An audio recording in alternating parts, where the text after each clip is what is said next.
Hi, I'm Donna Barnes. I'm a life and relationship coach and owner of NY Dating Coach in New York City. In this clip, we're going to talk about verbally abusive relationships, because so many times women say to me, if a man hit me, I'd leave.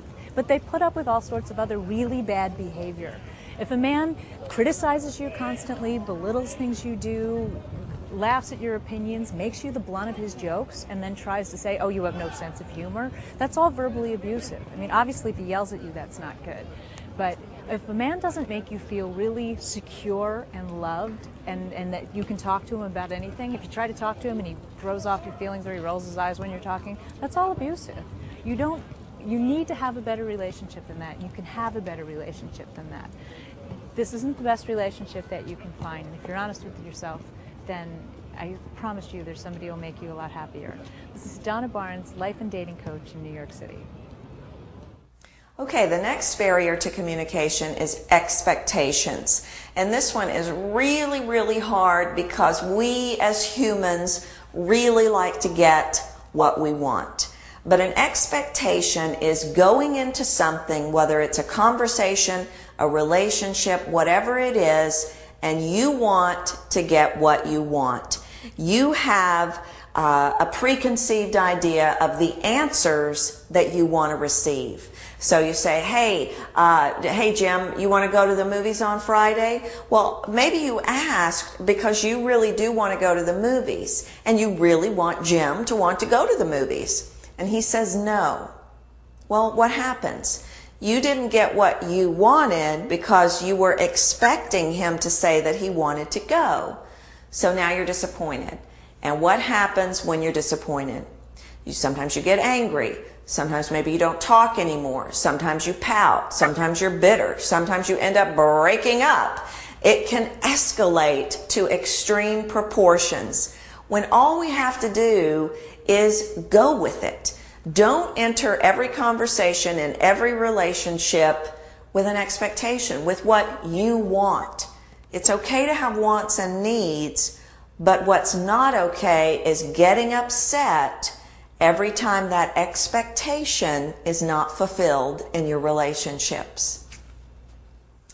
Okay, the next barrier to communication is really about words, but sometimes words can also be used in message distractions. And what message distractions are, you see it a whole lot on college campuses with test. And that's putting down words, and you have to give the right answers to these words.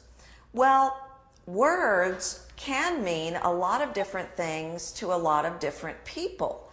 So if a word is spoken or said or used in a certain context that you don't know, all of a sudden you've got a barrier to communication.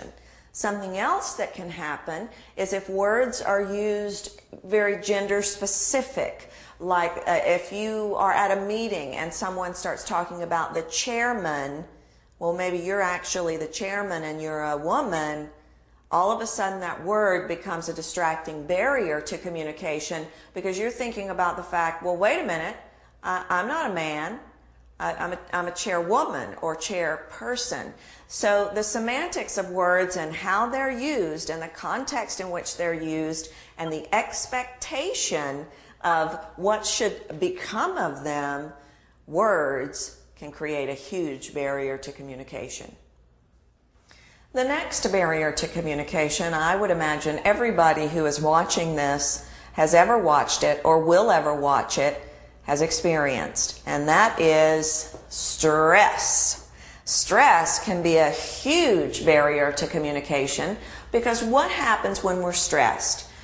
When we are stressed, everything that we take in as input, everything that is output, sender, receiver, messages, what we bring in, what we send out, is affected because of the stress. Our psychological frames of reference completely change when we're under stress. Sometimes it can be so much as our beliefs and our values change under stress. Maybe something's really important to me, but I'm so stressed out about it, all of a sudden I don't care anymore.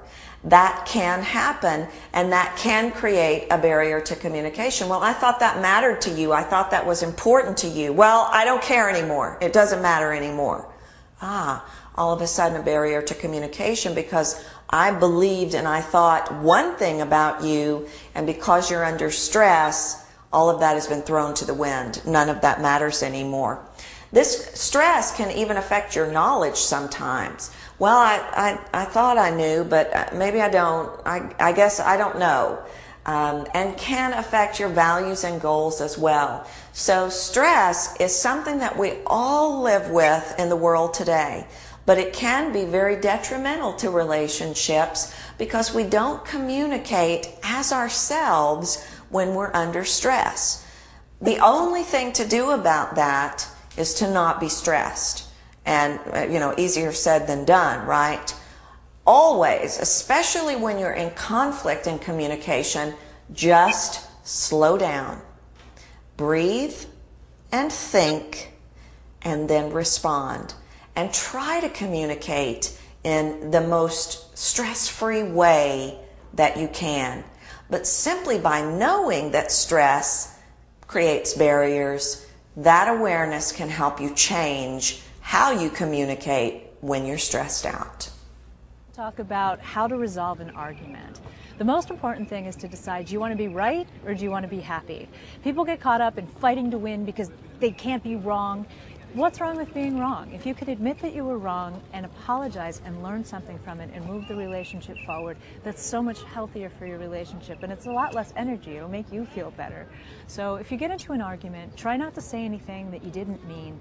You can say a million nice things, and that one mean thing is going to stick out in their head a lot longer, and you can't take it back once it's out there. Yeah, you can apologize, but it's hard to forget it. So try not to say things that are going to hurt the other's feelings. Don't say things that you don't mean. And if you're in too heated of an argument, take a break. Say, look, I need to calm down before I can talk about this. Make a time that you can both sit down and talk rationally and calmly about it and really hear what the other person is saying and open your heart to them. This is Donna Barnes, life and dating coach in New York City.